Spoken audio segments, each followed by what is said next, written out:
Hello everyone, welcome to my channel and we will be today discussing about sexual reproduction in flowering plants, which in this chapter we will be segregating the chapter into few parts. The part 1 will be the parts of flower. The second part would be the uh, microsporogenesis. The third part will be megasporogenesis. Fourth part would be double fertilization.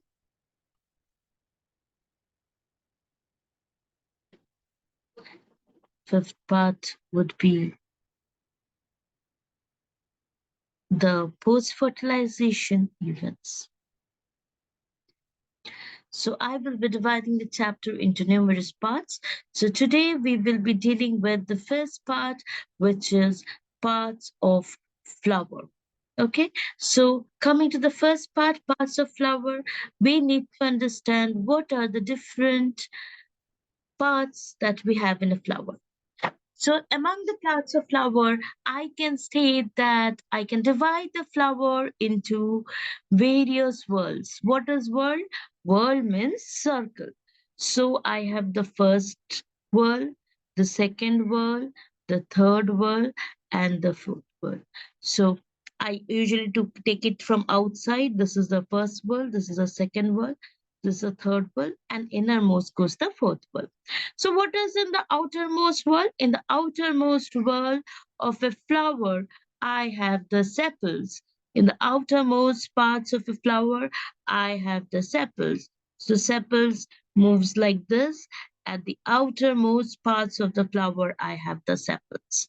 Okay, so this is the outermost part inside the sepals. So I told you the outermost part is the sepals. So inside the sepals, I have bright colored petals.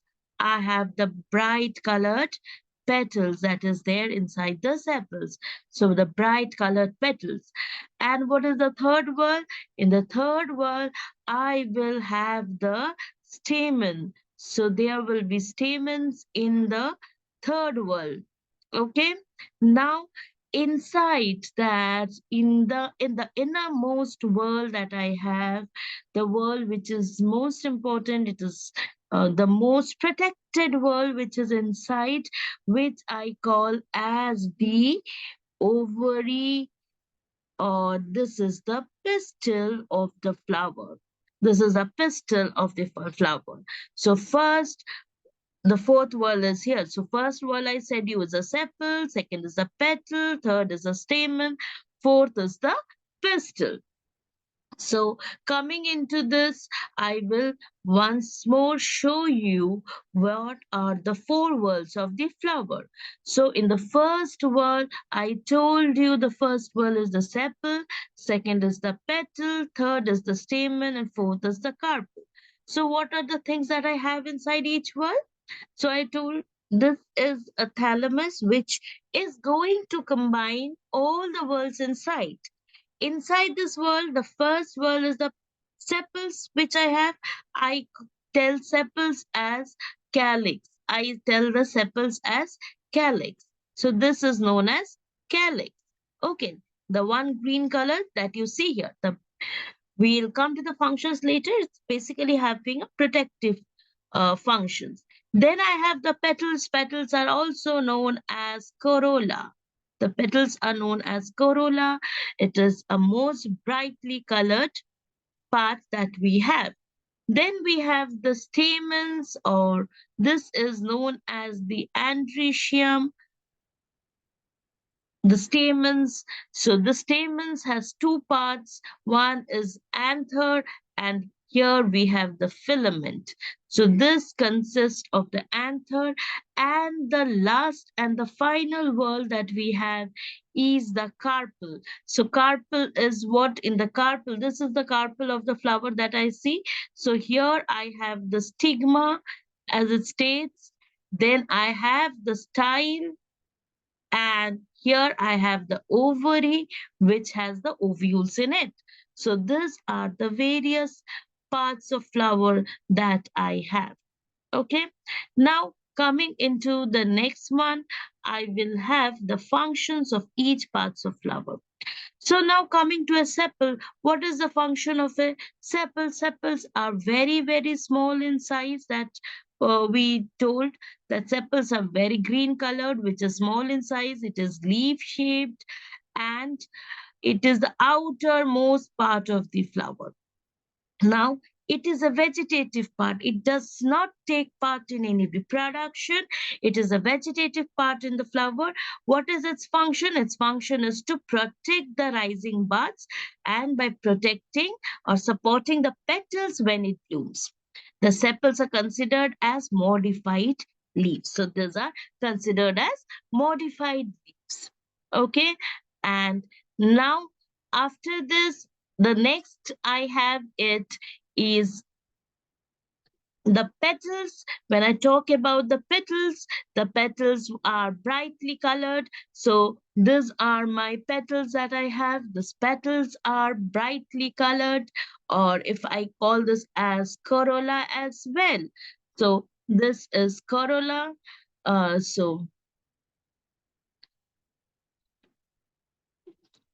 uh, this is the major function of corolla is to attract insects for pollination and to protect the reproductive organ which is at the center of the flower.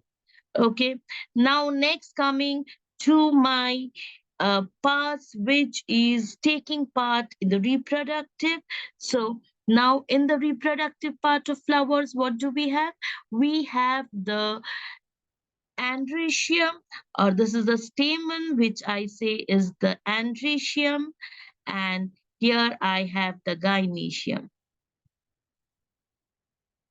Okay, now androecium or the male part of the flower is having anther and filament, and the female part of the flower, this is known as pistil, or it is also known as carpel. So it has stigma, style, ovary, and ovules inside the ovary. So these are the various parts of the flower that I have.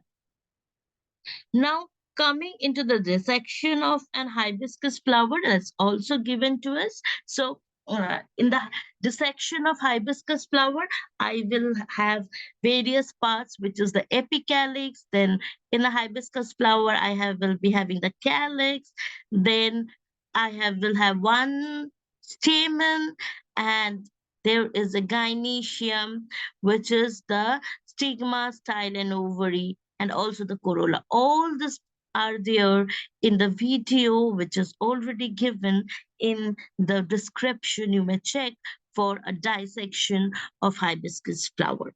All right, these are the parts of flower, and thank you.